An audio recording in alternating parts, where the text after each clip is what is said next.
Happy Friday, everybody. So we made it through the week, and now we have a big, long weekend ahead of us. And as usual, I'll have to jump over here and give you guys the DVR for Friday, so you can be sent off on a safe and healthy weekend. And in case you've missed me these past few weeks, my name is Stuart Huggins, and I am the Director of Youth Ministries at St. John United Methodist Church. And I am also the student intern here at the West Center in Chattanooga. And today is September 4th, and our daily Bible readings for today are Psalm 149, Exodus 10:21 through 29, Romans 10:15b through 21, Psalm 119:33 through 40, Ezekiel 24:15 through 27. And Keith told you guys yesterday I wasn't going to do a psalm, and he was right, because I'm going to be doing Exodus today. So Exodus 21 through 29 goes like this. Then the Lord said to Moses, "Stretch out your hands toward the sky, so that darkness spread all over Egypt, darkness that can be felt." So Moses stretched out his hands toward the sky, and total darkness covered all of Egypt for 3 days. No one could see anyone else or move about for about 3 days. Yet all the Israelites had light in the places where they lived. Then Pharaoh summoned Moses, and said, "Go worship the Lord, even your women and children may go with you. Only leave your flocks and herds behind." Moses said, "You must allow us to have sacrifices of burnt offerings to present to the Lord our God. Our livestock too must go with us. Not a hoof is to be left behind. We have to use some of them in worshiping the Lord our God, and until we get there, we will not know what we are used to worship the Lord." But the Lord hardened Pharaoh's heart, and he was not willing to let them go. Pharaoh said to Moses, "Get out of my sight. Make sure you do not appear before me. The day you see my face, you will die." "Just as you say," Moses replied, "I will never appear before you again." So Exodus really focuses on, you heard him talking about darkness in there, which is kind of what we're going to be talking about today. But Exodus really focuses on the story of Moses freeing his people from slavery from the Pharaoh.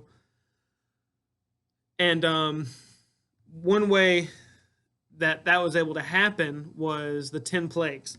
So the 10 plagues was the Nile River turning to blood, the plague of frogs, the plague of lice, the plague of flies, the plague of pestilence, which killed the sheep and cattle, the plague of boils and blains, which was sores and painful skin infections, the plague of hail, which also had fire and thunder, the plague of locusts, the plague of darkness, which is what the main topic of today is, and then the straw that broke the camel's back for Pharaoh was the death of firstborn.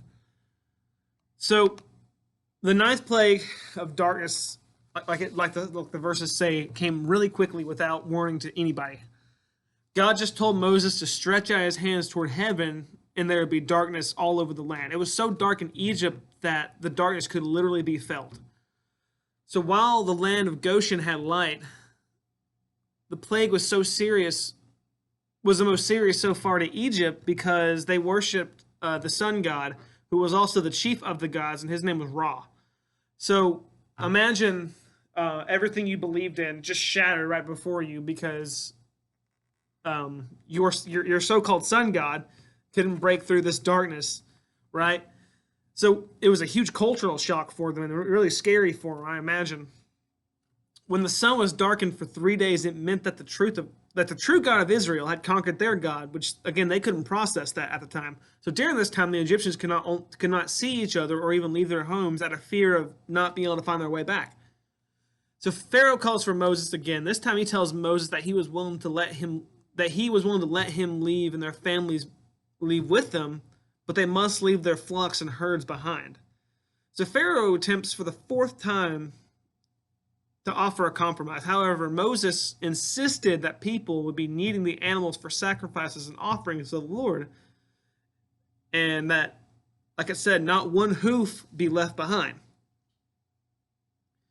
Pharaoh then became really, really angry and told Moses to leave, and he didn't ever want to see him again. If he saw Moses again, he was going to kill him. Moses told him not to worry, because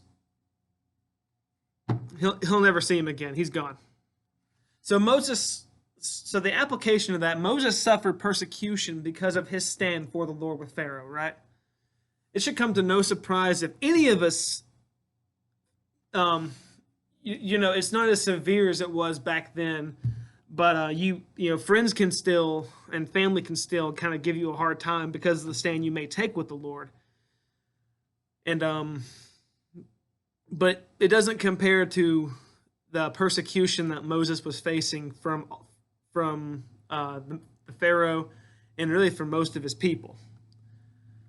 But that's all I have for you guys today. That was kind of a short one, but I hope you guys have a safe and healthy weekend, a long weekend, a very restful weekend, and catch up on some homework. And I'll see you guys next Friday. Peace.